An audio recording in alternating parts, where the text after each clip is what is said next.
3 invités avec nous chaque soir pour décrypter les mouvements de la planète marché. Thomas Friedberger est avec nous ce soir, directeur général de Tikehau IM. Bonsoir Thomas. Bonsoir Grégoire. Bienvenue à Hervé Guez qui nous accompagne également. Bonsoir Hervé. Bonsoir. Vous êtes directeur des gestions de Mirova, et Benoît Vesco avec nous également ce soir. Bonsoir Benoît. Bonsoir Merci Grégoire. d'être là. Vous êtes directeur des investissements de Mescart Asset Management. Oui, je mets quand même la déroute, la panique sur la tech chinoise à la une parce que c'est pas un événement neutre. On voit les taux réglementaires de Pékin se resserrer jour après jour autour de certains secteurs, de certaines grandes plateformes. Il y a des questions d'antitrust, des questions de prix également, qui sont sensibles pour l'État parti chinois. Mais déjà, sur les aspects de marché, comment est-ce que vous comprenez ce qui se passe là depuis 48 heures, avec des baisses quand même très très importantes ? Et puis, est-ce qu'il y a déjà un risque de marché immédiat, à court terme, significatif, en dehors des seuls marchés chinois ? Ou est-ce que ce qui se passe en Chine reste en Chine d'une certaine manière ? Benoît. Oui. Alors, de manière un peu générale, et quand on prend un peu de recul, on a toujours été un peu impressionné par, évidemment, ces croissances chinoises extrêmement fortes, et puis ce jeu de pouvoir géopolitique entre la Chine, les États-Unis, la zone euro. Et on voyait ça du côté pays développé, toujours un peu inquiet. Il est clair que la Chine, elle a des défis majeurs à relever, et que cette croissance qu'elle avait était nécessaire et qu'il fallait aller vite puisqu'elle a cette course face aux risques démographiques. Elle a cette montée d'une demande d'un meilleur social de la population qu'il faut qu'elle arrive à satisfaire. Et c'était ces sujets-là qui sous-tendaient cette croissance très forte. On voit clairement, là maintenant, une reprise en main de Pékin d'une manière un peu plus directive, moins pro-business, qui est pas, évidemment, qui n'est pas un bon signe pour les marchés. Puisque, évidemment, les entreprises chinoises avaient créé, enfin, le marché chinois avait créé des leaders, alors souvent sur son secteur et sur sa zone de prédilection et d'influence, mais des leaders. Et là, on a une indication qui sème un peu le trouble et qui peut légitimement inquiéter les marchés. Alors ensuite, de manière plus générale, est-ce que c'est la petite étincelle, alors qu'on attendait, pas avec impatience, hein, mais qu'on attendait parce qu'on sait tous que les marchés ont très fortement monté, qu'ils sont tendus en termes de niveau de hausse et qu'il va falloir trouver de nouveaux moteurs. Est-ce que c'est l'élément qui va amener à une consolidation attendue sur les marchés? C'est difficile de le dire, mais ça peut l'être. Ce ne serait pas forcément une mauvaise nouvelle à moyen terme. Il faut à un moment donné que le marché souffle de manière générale. On comprend quand même qu'effectivement, il y a peut-être des investisseurs internationaux qui sont en train de réévaluer la pertinence de leurs investissements en Chine. Oui, clairement, parce qu'on a un nouveau discours. En tout cas, on a un gouvernement chinois qui se dévoile différemment de ce qu'on avait vu ces dernières années. Et donc qui naturellement amène un peu d'inquiétude. Est-ce que vous avez envie d'investir dans la techno chinoise quand vous voyez que le patron peut être débarqué du jour au lendemain ? Évidemment que c'est beaucoup plus compliqué maintenant. Donc ça va probablement mettre quelques limites au marché chinois, en tout cas au moins temporairement, tant qu'on n'aura pas revu des signes plus clairs. Et difficile de les imaginer à court terme. Hervé Guez, comment est-ce que vous comprenez ce qui se passe en Chine aujourd'hui et les impacts ou la manière dont le marché effectivement réagit très fortement à cette situation, nouvelle ou pas, je ne sais pas d'ailleurs. Est-ce qu'il y a une surprise du côté de la reprise en main par Pékin violente de certains secteurs ? Une surprise. Sur le fond, le régime n'a pas changé. Ça reste un régime communiste. On avait peut-être tendance à l'avoir oublié, mais Xi Jinping, il est communiste. Donc ça, il n'y a pas de surprise. Donc on ne s'attendait pas non plus à avoir en Chine une gouvernance de régime démocratique libéral, avec une indépendance des auditeurs, un contrôle des données, un respect des droits de l'homme, pas d'opposants politiques en prison, etc. Donc on peut s'étonner de redécouvrir ça, fondamentalement. Ça fait le régime chinois est ce qu'il est. Donc, par contre, effectivement, là où il y a une nouveauté, c'est jusqu'à présent, le marché était sur un régime autoritaire qui vise à pérenniser son exercice du pouvoir, en misant sur le développement d'un capitalisme occidental, avec des entreprises, etc. Et ça, on arrive à la limite de ça. Et celui je l'ai déjà mentionné plusieurs fois sur ce plateau, celui qui a sonné un peu la fin de la récréation de ça, c'est pas forcément Xi Jinping, c'est peut-être même pas Biden, c'est peut-être même pas Trump, c'est peut-être Obama. Les premiers discours qui ont commencé à dire attention, les règles de l'OMC, le jeu de la Chine, la prédation, ça date d'Obama. Et de ce point de vue, l'administration Biden a fait la continuité. Voilà. Alors Trump, il a fait avec sa façon bien spécial. Et vous dites, oui, le consensus politique américain était déjà forgé contre la Chine, j'entends, avant l'arrivée de Trump. Oui, sur le modèle, on laisse des entreprises se développer, ça finance le développement chinois, qui est en fait un régime qui ne se démocratise pas du tout et qui devient de plus en plus autoritaire, voire de plus en plus conquérant. Et donc, partant de là, moi, je ne suis pas dans la tête de Xi Jinping, mais il n'est pas impossible qu'il soit dit, bon, de toute façon, la montée des tensions avec les États-Unis. On commençait à discuter est-ce qu'on laisse l'accès à la côte américaine aux entreprises chinoises, etc. Enfin, il y avait tout un contexte qui était en train de se dire ça ne va plus être comme avant.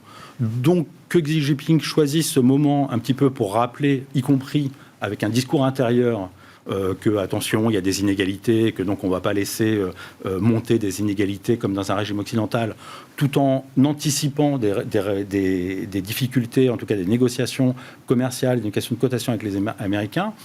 Voilà, je pense que c'est peut-être pas idiot de commencer à se dire, vous voulez interdire à certaines entreprises l'accès à des marchés, les retirer de la côte, mais attendez, mais c'est moi le premier qui vais dire que l'ordre dans la maison, ce sera chez moi. Ouais. Voilà. Après, ayant dit ça, nous, on n'est pas spécialistes des entreprises chinoises. Pour une bonne raison, c'est qu'on fait de l'ISR chez nous et que si on parle souvent d'opportunités environnementales et d'opportunités sociales, l'ISR, c'est aussi, de temps en temps, aussi les risques. Et c'est pas que l'environnement, c'est des sujets de droits de l'homme et c'est des sujets de gouvernance. Et donc, oui, quand on investit dans une entreprise chinoise, on embarque un risque gouvernance, un risque social très fort. Donc, après, soit on considère que le jeu en vaut la chandelle d'un point de vue financier, soit on considère que on n'est peut-être pas forcément là dans l'ISR pour prioritairement financer des entreprises qui font la notation du crédit social des citoyens, des citoyens chinois. Comment vous comprenez ce qui se passe? Je repose à nouveau cette question, Thomas Friedberger. Et puis, est-ce qu'effectivement, la balance pour l'investisseur ou les investisseurs globaux, internationaux, change? C'est-à-dire que, quand même, ces dernières années, on parlait beaucoup du degré d'ouverture de l'économie chinoise. Il y avait la partie industrielle, mais la partie services financiers, c'était quelque chose de très important. Est-ce que cette fenêtre d'opportunité se referme aujourd'hui? Les investisseurs ont quand même souvent su mettre un voile sur l'autoritarisme de l'État parti chinois pour profiter d'opportunités d'investissement infinies. Est-ce que cette situation change ? Alors sur le phénomène dont on parle, il y a probablement la concomitance de plusieurs facteurs. Il y a effectivement cette question de qui contrôle la data, et ça on l'a bien vu que c'était un gros sujet en Chine, notamment au début des procédures antitrust avec l'annulation de l'introduction en bourse de Ant Group et puis les procédures antitrust contre Alibaba, où on a vu que les banques chinoises, par exemple les banques traditionnelles chinoises qui ont énormément souffert de l'émergence de fintech privées très grosses comme Ant Group par exemple, finalement, on n'avait plus le contrôle de la data, et donc laisser le contrôle de la data à des boîtes privées, c'est quelque chose qui a probablement pesé dans la balance et qui n'est pas un phénomène que chinois, puisque aux États-Unis, la question commence à se poser. Est-ce que les géants de la tech sont trop gros? Est-ce qu'ils sont trop intrusifs sur des problématiques sociales, de liberté, de données personnelles, etc. Donc, c'est pas qu'un sujet chinois. Après, il y a effectivement le sujet démographique, avec ce recensement de population de 2020 en Chine, qui a quand même été probablement un signal d'alerte extrêmement fort pour le gouvernement. On a vu qu'il y a, je ne sais pas si une panique, mais en tout cas, la fin de la politique de l'enfant unique, c'est 2016. Donc l'autorisation du troisième enfant, c'est 5 ans plus tard. Donc on voit bien qu'il y a un phénomène d'accélération. Et effectivement, ce recensement de population montre que le taux de fertilité en Chine est à 1,3, donc en dessous de la moyenne mondiale, qui est plus haute que ça. Que la population chinoise pourrait commencer à décliner en valeur absolue à partir de 2025. Donc c'est demain. La population en âge de travailler en Chine décline depuis une dizaine d'années déjà. Et puis, la hausse des inégalités en Chine, c'est un fait social, mais aussi géographiquement. Donc, on a un nord qui est très industrialisé, très consommateur d'énergie fossile, un sud qui est plutôt service, tech, et donc qui bénéficiera de ce mouvement vers le net zéro à horizon 2060. Et donc là, est-ce que l'État chinois ne dit pas, attention, on ne veut pas enfoncer le nord et privilégier le sud, et donc on rétablit ça en tapant sur les géants privés de la tech en Chine. Donc il y a peut-être tout ça ensemble. Alors après, sur les marchés, c'est sûr que le G a jamais été le fort, la gouvernance, ça n'a jamais été le fort des avocats des. C'est pas pour ça qu'on investissait en Chine. C'est pas pour ça qu'on investit en Chine. Bon. Après, il y a un phénomène aussi qui, je pense, ne doit pas être négligé, c'est l'ouverture des marchés de capitaux en Chine, qui est un enjeu majeur pour la Chine, puisque la profondeur, la liquidité des marchés de capitaux américains est un avantage compétitif énorme pour les États-Unis. On voit bien que ça attire beaucoup de capital, beaucoup de sociétés.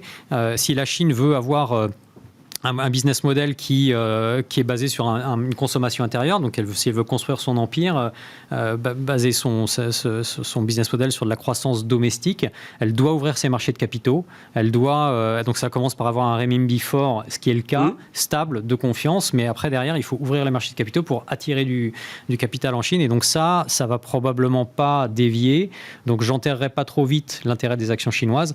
À court terme, clairement, il y a un phénomène there is no alternative, TINA, qui fait que finalement les actions américaines restent probablement l'endroit le plus sûr pour investir aujourd'hui. Mais à long terme, moi, j'enterrerai pas les actions chinoises. Vous dites quand même le pouvoir saura à un moment se montrer à nouveau attractif vis-à-vis des capitaux étrangers. Parce que là, aujourd'hui, c'est quand même plutôt l'idée, dès qu'une boîte chinoise veut aller lever de l'argent sur le marché américain, elle se fait punir de manière très violente. Oui, mais ce que la Chine cherche probablement à faire, c'est de construire une zone d'influence en Eurasie. Ça va pas changer. Elle cherche à imposer sa devise à ses partenaires commerciaux.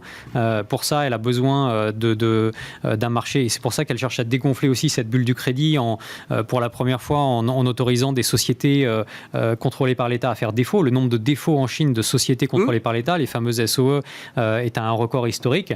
C'est pas pour rien. Donc la Chine cherche à crédibiliser ses marchés de capitaux pour pouvoir ensuite les ouvrir et attirer du capital là-bas. Donc ça, je pense que c'est une tendance. Ça va pas s'arrêter là.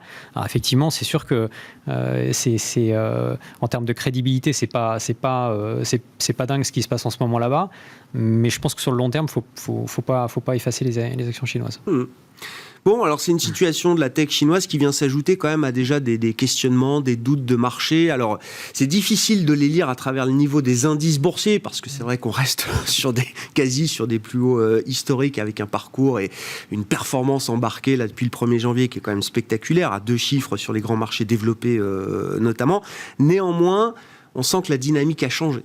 On voit l'inquiétude sanitaire d'ailleurs qui revient au premier plan. Là, je citais hier l'exemple d'un sondage réalisé par Deutsche Bank, comme chaque mois auprès des investisseurs, mais on aurait pu en prendre d'autres. Mai, juin, c'était encore le risque inflationniste qui était dans toutes les têtes, largement devant, cité comme risque numéro 1 pour la stabilité des marchés. Depuis le mois de juillet, c'est le risque sanitaire qui a pris 20 points, j'allais dire, dans le niveau d'inquiétude des investisseurs. Est-ce que vous partagez cette inquiétude, Benoît, et est-ce qu'on est à l'aise avec le retour du risque sanitaire aujourd'hui? Est-ce qu'on arrive à rationaliser quand même cette vague Delta, ou est-ce que c'est compliqué? Alors, à l'aise, on ne sera jamais à l'aise avec ce virus et ces variants qui sont générés au fil du temps. On a ces difficultés. Il va falloir qu'on s'habitue malheureusement encore quelques temps à vivre avec ce virus, puisqu'on voit bien que tant que la vaccination de la population mondiale ne sera pas réalisée, en fait, on aura des variants qui vont émerger dans certaines zones et qui, naturellement, se retrouveront dans nos pays développés. Malheureusement, on n'est pas égaux devant ce risque. Les pays développés sont largement favorisés parce que la vaccination se poursuit. Et malheureusement, c'est bien les pays émergents qui en souffrent. Donc ce risque-là, il va se poursuivre. Alors pour le moment, on constate qu'il est quand même de moins en moins grave dans les pays développés puisque la vaccination progresse. Mais il déstabilise, il inquiète les marchés à juste titre parce qu'il faut rester vigilant. Quel sera le prochain variant? Quelle sera sa dangerosité? On n'en a aucune idée. On va quand même vers un marché qui se réouvre progressivement. On aimerait que ce soit plus vite, mais il se réouvre. Et on a quand même un réservoir de croissance qui reste fort en termes de consommation, grâce au plan de relance, grâce au Banque centrale, qui sont toujours là. Et ça nous permet de rester positif à moyen terme, en naviguant au gré de ces nouvelles qui restent malheureusement négatives, mais qui n'empêchent pas quand même ce rythme de croissance qui perdure. Je comprends quand même que, on partait en début d'année avec l'idée que 2021 serait l'année de la fin de la pandémie, d'une fin définitive ou quasiment. Oui. Cette idée-là, c'était la hausse du marché. Elle est moins présente aujourd'hui. Oui, vous avez tout à fait raison. C'est la hausse du marché de novembre de l'année dernière où on a l'annonce de Pfizer et ça y est, quelque part, le marché oublie ce risque-là. On l'enjambe. On l'enjambe, on passe à autre chose. Évidemment, il revient, malheureusement, et il va rester probablement latent encore longtemps, puisque que vacciner la population mondiale, ça prendra forcément beaucoup de temps, et malheureusement beaucoup plus de temps dans les pays émergents que ce que ça n'a été fait dans les pays développés. On voit bien que dans les pays développés, c'est même compliqué. Ça ne se fait pas comme ça. Donc oui, on a ce risque latent. Vous dites que ça ne vaut pas une réévaluation complète du scénario de croissance. Alors on ne remet pas en cause ce scénario parce qu'on voit que derrière, on a des soutiens extrêmement puissants. Avec des plans de relance et des banques centrales qui sont extrêmement volontaires et qui, coûte que coûte, poursuivent leur soutien et des réserves de croissance. Ça reste toujours là. Et ce qu'on voit pour le moment, c'est plutôt un virus on apprend à vivre avec. Voilà. Et c'est pas satisfaisant, ça plaît à personne, mais on apprend à vivre avec. Et donc la croissance, l'économie se réouvre progressivement et elle permet quand même de libérer cette croissance qui se vérifie depuis le début de l'année, malgré tout. C'est-à-dire qu'on a bien des niveaux de croissance très favorables et on les a même réévalués à la hausse au cours des semestres, au cours des trimestres passés. Donc on a plutôt eu des bonnes nouvelles sur le front de la croissance, en fait. Bon, c'est peut-être un point d'inflexion. Je ne sais pas, le FMI révise plus trop à la hausse. J'ai vu Bank of America qui révisait très légèrement à la baisse sa prévision de croissance américaine pour cette année. C'est marginal, mais on atteint peut-être un point d'inflexion de ce point de vue-là. On arrive au moment où il faut aussi que la croissance se normalise. Il y a eu un effet réaction, et tant mieux, c'était légitime, il le fallait. Donc ça, on a des taux de croissance inimaginables qui arrivent dès cet effet de réaction. Et maintenant, on revient petit à petit à la normale. C'est logique. Il ne faut pas s'attendre à perdurer dans ces taux de croissance qu'on a vécu qui étaient fantastiques. Hervé Guez, peur légitime ou peur prétexte, là, comment vous jugez le retour du risque sanitaire dans l'esprit des investisseurs et des marchés, sachant que je trouve qu'on aurait pu avoir un raisonnement positif quand même sur cette vague Delta avec les taux de vaccination qu'on a pu atteindre. Quand on voit les courbes britanniques, on en parlait tout à l'heure avant l'émission, mais on voit une déconnexion totale entre les cas positifs exponentiels, certes, et le nombre d'hospitalisations et surtout le nombre de décès. Enfin, le ratio décès nouveaux cas est au plus bas. Ouais. Et ça aurait pu offrir une lecture positive, finalement, de cette vague Delta qui allait être complètement déconnectée de la réalité hospitalière. On peut avoir une lecture pas... trop négative, d'accord. Sans se dire que les marchés vont prendre 15% tous les 6 mois. Ouais.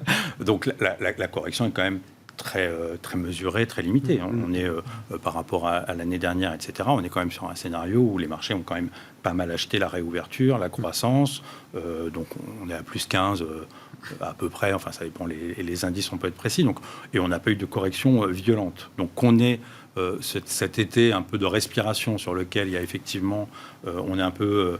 en haut en termes de révision de croissance, notamment en Asie. Il y a ce variant Delta sur lequel je ne pense pas qu'il y ait ce qu'on vit en France, ce côté course contre la montre entre vaccination pour éviter les réhospitalisations. Le marché le regarde à l'échelle mondiale en se disant le sujet, c'est pas la France, ça va être effectivement toutes les zones émergentes. Est-ce qu'on va arriver à vacciner suffisamment vite pour qu'il n'y ait pas de réinfection sur les zones de croissance chinoise. Enfin, CF aujourd'hui les résultats de LVMH, parce que ça a été mentionné, voilà, résultats fabuleux.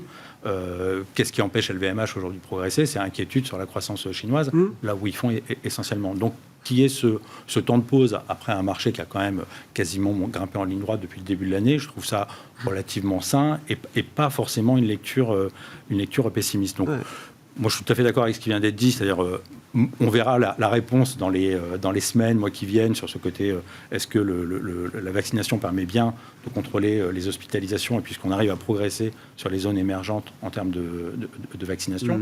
Si c'est ça, oui, le potentiel de croissance peut laisser espérer une deuxième vague de croissance sur les marchés, mais en attendant, je pense qu'on va vivre août-septembre plutôt sur des marchés qui vont être comme ça, plutôt plus inquiets des mauvaises nouvelles ou des résultats en deçà qu'à acheter une croissance très forte. Sauf à ce que la fonction de réaction des politiques et des policymakers viennent jeter le trouble d'une certaine manière. On voit ici et là quand même des mesures de restriction qui sont à nouveau d'actualité.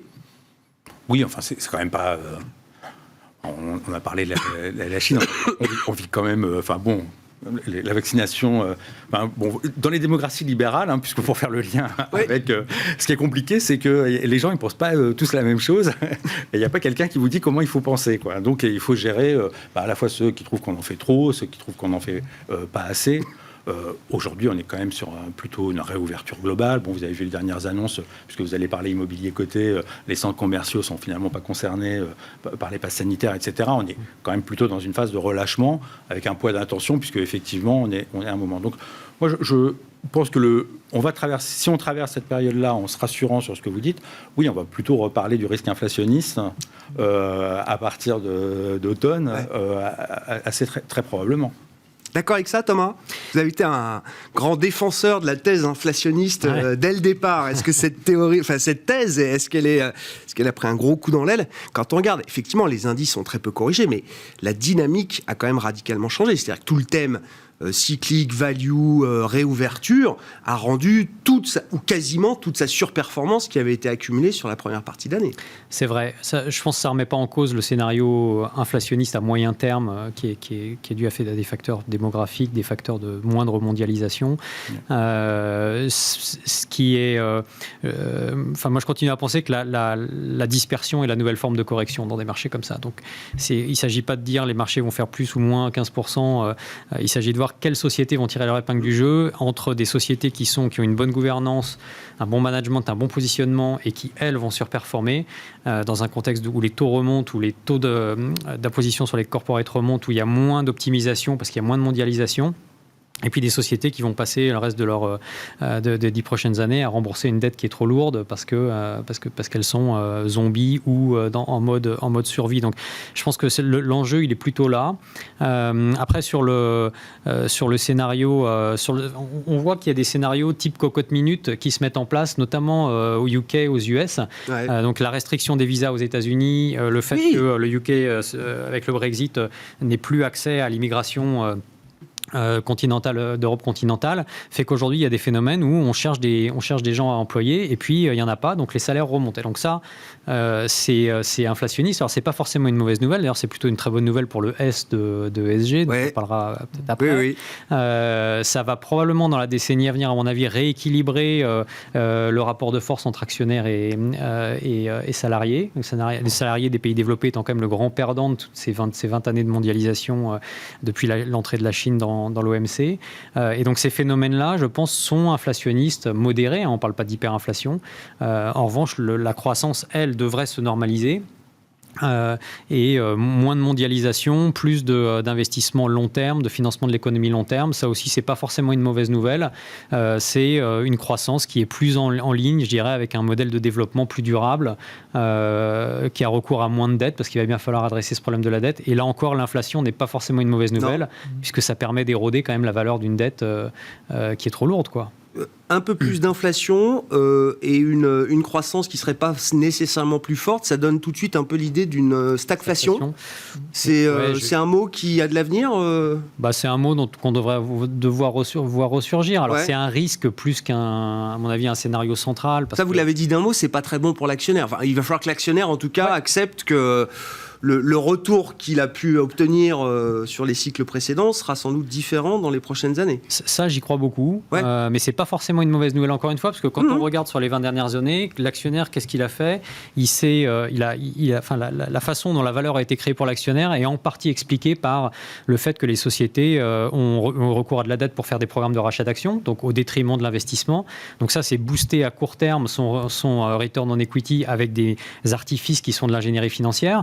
C'est de l'optimisation fiscale, c'est de l'optimisation des outils de production en allant produire là où c'est le moins cher, au détriment probablement des modèles de croissance plus durables, de sujets environnementaux, sociaux, etc. Le fait que ça soit moins possible, et le fait que les taux d'imposition vont remonter avec l'accord du G7 par exemple, etc., à mon avis, c'est certain que c'est un vent dans le nez pour la croissance des résultats des entreprises, mais est-ce que c'est une mauvaise nouvelle pour le monde? Je ne crois pas, honnêtement. Hervé, ça vous parle? Moi, j'ai rien à redire. Non, mais oui. 100% d'accord. Oui, tout à fait. Ouais. Je suis 100% tout à fait d'accord. C'est-à-dire qu'on est les deux sujets qu'a affronté le capitalisme, c'est le climat et l'environnement et la montée des inégalités. Voilà. C'est ces deux externalités qu'il n'a pas su gérer pendant les 20 ans qui viennent. Et si c'est pas une mauvaise nouvelle si ils les adressent, parce que s'ils les adressent pas, on va vivre d'un côté les inondations, les sécheresses, et on va vivre de l'autre côté les gilets jaunes, puissance 2, puissance 3. Donc, de toute façon, j'ai envie de dire, ce rebalancement qui va vers la création de valeur inflationniste sur les salaires, un peu plus de redistribution, etc., c'est une bonne nouvelle. Si vous regardez, et nos clients, fonds de pension, investisseurs institutionnels, votre épargne retraite, voilà, vaut mieux renoncer un petit peu de return on equity très vite, très court, là tout de suite, pour pérenniser ce système-là avant qu'il nous pète à la figure. Pardon si je peux me permettre. Oui, bien sûr. Oui. Donc voilà. Non, tout à fait. Et le risque reflationniste, oui, tout à fait. C'est-à-dire, donc il reste présent, ça, oui. Oui, ça va revenir. On en parle moins aujourd'hui, mais l'élément à mentionner quand même sur les taux, techniquement, les banques centrales, c'est sûr, tapent pour qu'on n'ait pas de remontée de taux, parce qu'il va y avoir les plans d'infrastructure à refinancer, etc. Et pendant ce temps-là, on a un marché de la dette qui pause estivale, qui est très peu actif, il y a très peu d'émissions, etc. Donc on a aussi un aspect technique qui fait que face à des acheteurs en dernier ressort qui sont toujours là et qui ne veulent surtout pas envoyer le moindre signal que attention tapering, etc., parce qu'ils ont peur du décrochage des marchés. Donc il y a toujours beaucoup de rachats de dettes obligataires, et face à ça, aujourd'hui très peu d'offres. Donc on a cet effet sur les taux, sur lequel je ne dirais pas que c'est du fondamental et un vrai marché obligataire qui ne croit pas du tout à une remontée des taux. Ce n'est pas un signal ultra pessimiste du marché obligataire avec un 10 ans américain à 25%. Je pense que c'est plus il y a la pause qu'on a mentionnée sur la croissance, les interrogations, plus un phénomène technique qui fait qu'on a ce mouvement sur les taux. Mais je pense que fondamentalement, on n'a pas un marché obligataire qui est devenu... on ne reparlera pas d'augmentation salariale, d'inflation, etc. Mais aujourd'hui, effectivement, pour des raisons, je pense, plus techniques que fondamentales, le marché ne prend pas ça en compte.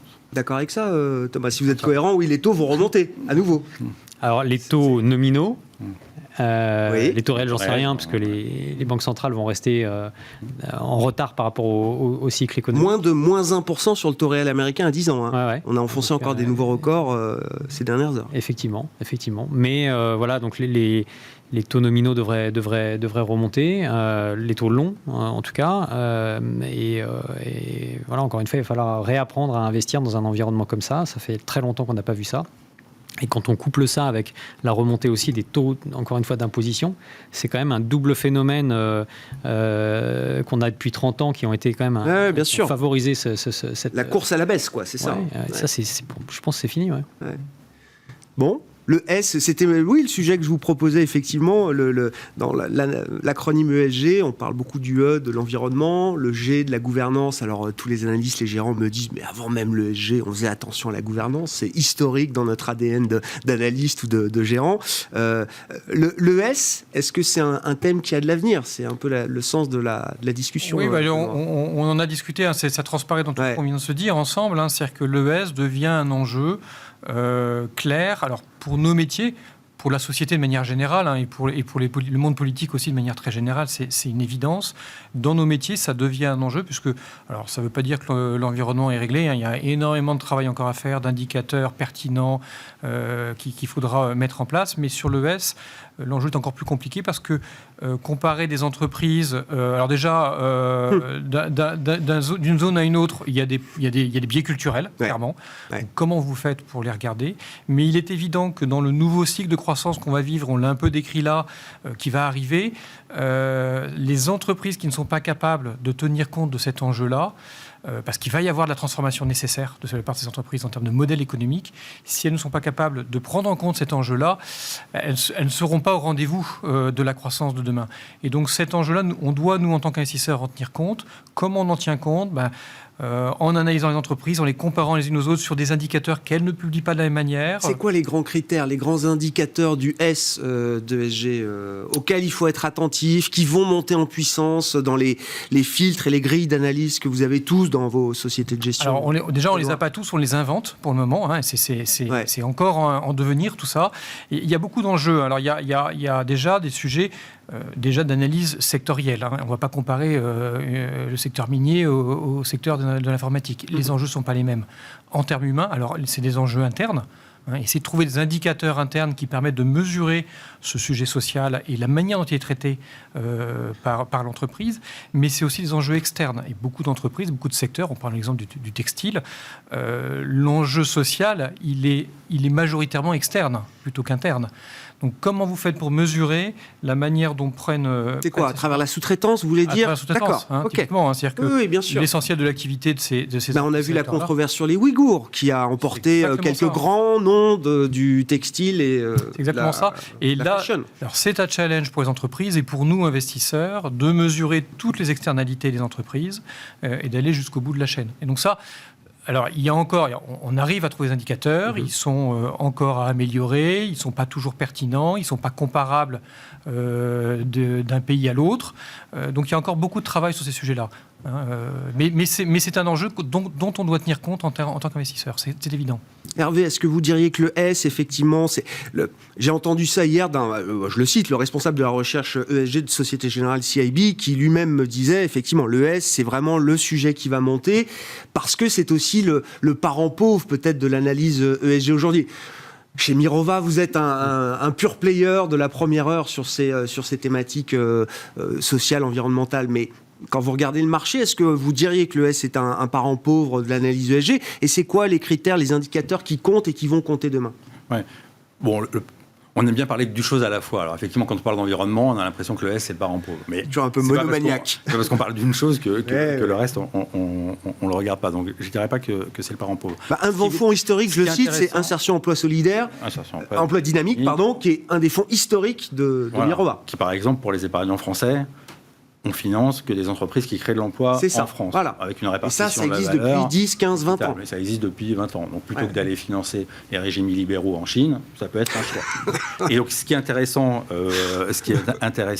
sur le S ou sur le G, c'est que plutôt que de se dire quels indicateurs, etc., mais je vais y répondre, bien sûr, c'est en fait, pourquoi on le fait? Ça repose la question. C'est-à-dire que sur l'environnement, on est tellement pris par le côté transformation des modèles économiques qu'on a tous les bons côtés de l'ISR. C'est-à-dire, on investit dans la transformation environnementale, des modèles, des nouveaux modèles, donc de la croissance, donc des résultats, donc de la performance. Donc très bien, on réconcilie un petit peu tout. Et on passe un petit peu sur les sujets, est-ce qu'il y a des pollutions chimiques en Chine? C'est très second rideau. Sur les enjeux sociaux et gouvernance, alors certes, sur le social, pour répondre à votre question, il y a côté opportunité, il y a essentiellement des sujets bien-être, donc éducation, santé, etc. La crise sanitaire nous le rappelle. Mais il y a beaucoup de sujets, respect des droits de l'homme, répartition de la valeur, fiscalité, gestion des inégalités. Et donc tout ça, c'est pas évident que, si on regarde à court terme, ce soit très corrélé avec un meilleur retour sur equity, là, tout de suite, maintenant. Et donc, on voit bien que c'est des sujets qui sont corrélés avec de la valeur si on est capable de penser au global, c'est-à-dire la pérennité du système, la durabilité du système qu'on construit, et donc, bien sûr, l'entreprise dans ce système-là, et si on est capable de regarder création de valeur à 5 ans, 10 ans. Mais quand vous êtes manager... vous êtes manager en général à 3 ans, 5 ans. Les politiques, on parle beaucoup de leur aspect court terme parce qu'ils ont des élections, etc. Les plans stratégiques des entreprises, ce n'est pas des plans stratégiques à 15-20 ans non plus. Donc la difficulté sur les sujets sociaux et gouvernance, c'est à la fois pour les entreprises d'être capables de gérer ça alors que le lien avec le retour sur investissement est moins immédiat à court terme. Et pareil pour les investisseurs. C'est-à-dire, oui, peut-être les entreprises chinoises à moyen long terme sont intéressantes malgré les risques sociaux et gouvernance, si ce qu'on cherche, c'est la performance avant tout.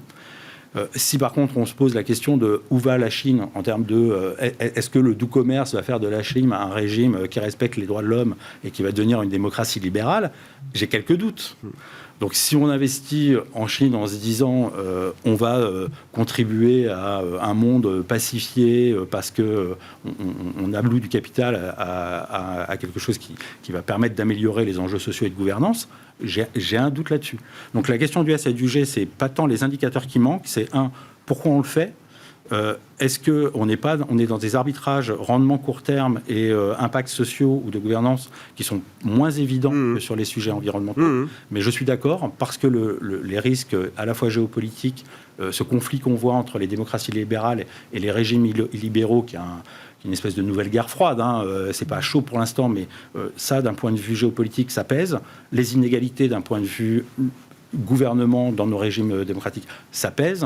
Et donc oui, les sujets sociaux vont devenir de plus en plus importants. Ce qui accélère généralement l'éveil des consciences, ce sont les controverses. C'est la matérialisation des risques. Voilà, la matérialisation des risques. Est-ce qu'on va avoir ce genre de sujet sur le S, autant sur l'environnement, le climat, les exemples se multiplient et on atteint quand même des niveaux de médiatisation qu'on n'avait pas avant sur ces risques on est tous humains. Donc quand le risque sanitaire il nous prend à la gorge, on accepte une remise en cause d'un modèle et d'une façon de vivre brutale, du jour au lendemain, on s'est enfermé chez soi, etc. Bon, le risque climatique, il est très bien décrit, il est très bien compris, mais bon, il faut se l'imaginer. Donc on en parlait un petit peu avant de rentrer sur le plateau. Si vous enchaînez de façon répétée des inondations ou des incendies et des feux de forêt, vous allez voir que l'acceptation au changement sur le fait de se dire finalement, est-ce que le sujet c'est de savoir si l'électricité elle doit être 5% plus chère ou s'il faut adresser le changement climatique, ça va beaucoup bouger. Parce que les gilets jaunes, c'était quand même un petit peu là-dessus que ça avait démarré. Donc voilà, on réagit beaucoup à la matérialisation des risques, pas parce qu'on est idiot, mais parce qu'on est humain. Donc c'est comme ça. Là où on peut avoir un rôle à jouer, c'est être en anticipation de ça et se dire effectivement sur les sujets sociaux et environnementaux, la finance peut être un accélérateur de transformation. Parce qu'on a la responsabilité fiduciaire de rendre du rendement à moyen long terme. Et donc, on doit être capable de se projeter sans attendre que le risque se matérialise. Est-ce que vous imaginez, Thomas, effectivement, que la sensibilité au risque qui s'est matérialisé, le risque exogène, pandémique en l'occurrence, modifie en profondeur la gestion politique, on va dire, de ces sujets? Est-ce qu'on peut imaginer que le schéma gestion Covid soit un schéma qu'on puisse appliquer à la gestion de risques systémiques aussi importants, voire encore plus importants quand on parle de climat, de social? Je le crois sincèrement, oui.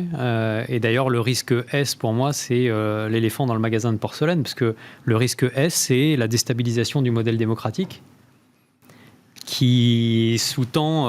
les marchés de capitaux se reposent quand même sur une certaine stabilité du modèle démocratique, de liberté, etc. Si on n'a plus ça, ça va être un gros problème pour les marchés. Donc, le risque S, il est énorme, quoi. Sans le S, on ne gère plus rien. Il est bien identifié. C'est-à-dire que le risque...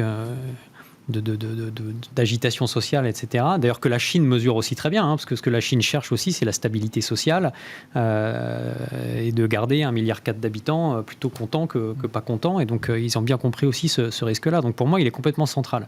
Et même d'ailleurs, je pense qu'il il ne se traite pas au détriment du retour financier, dans la mesure où, par exemple, si vous prenez l'emploi, donc le S, c'est aussi l'emploi, le mid-market, donc c'est notre terrain de jeu à beaucoup de monde ici. Donc ces entreprises entre 50 millions et 1 milliard de valeur d'entreprise, plus de 250 salariés, plus de 50 millions de chiffre d'affaires, ça c'est un tiers des emplois en Europe. Aujourd'hui, un tiers des emplois, c'est les entreprises de taille moyenne. Donc le financement long terme de l'économie, c'est du risque S, c'est du S. C'est absolument central parce que si ces entreprises-là ne sont pas financées ou mal financées, si vous ne leur apportez pas le capital stable et patient dont elles ont besoin, ça matérialise le risque S. Donc, le lien entre retour financier et S de ESG, pour moi, il est beaucoup plus évident que ce qu'on pourrait penser. Avec la question de l'horizon de temps. Oui. Dès qu'on se place dans le temps long, de toute façon, le ESG, pour moi, rime avec retour financier. Et avec réduction du risque. Et puis après, alors il y a un aspect dont on n'a pas parlé, mais qui je pense est important, mais pourrait faire l'objet probablement d'une émission entière, c'est que dans le S, il y a aussi tous les problèmes de diversité. Ouais. On parlait des biais culturels tout à l'heure, qui ne sont pas du tout abordés de la même manière. La question des minorités est très très importante aux États-Unis. La Fed en parle régulièrement. En France, en Europe, les questions de diversité sont traitées de manière différente. Et là-dessus, on peut penser qu'il y a une exagération dans un sens qui contrebalance l'exagération dans l'autre sens qui a eu lieu pendant des décennies. Mais ceci dit, il y a quand même pas mal d'études académiques aujourd'hui auxquelles on s'intéresse beaucoup chez nous, qui montrent quand même que la diversité, alors ça dépend ce qu'on appelle diversité, mais la diversité de pensée, embaucher des gens qui ne pensent pas pareil que nous, qui viennent pas des mêmes milieux sociaux, ça crée de la valeur économique. Les fonds qui sont plus divers performent mieux, etc. Pas juste la diversité ethnique, c'est la diversité de genre, d'âge également, de tout. De provenance sociale, de tout ça. Et ça crée de la valeur. Bon, pour conclure, bien sûr, allez-y, Hervé. Pour vous convaincre que le risque social n'est pas du tout l'élément oublié de l'ESG, on a aussi l'habitude de dire, quand on parle d'environnement, on parle d'un risque social différé.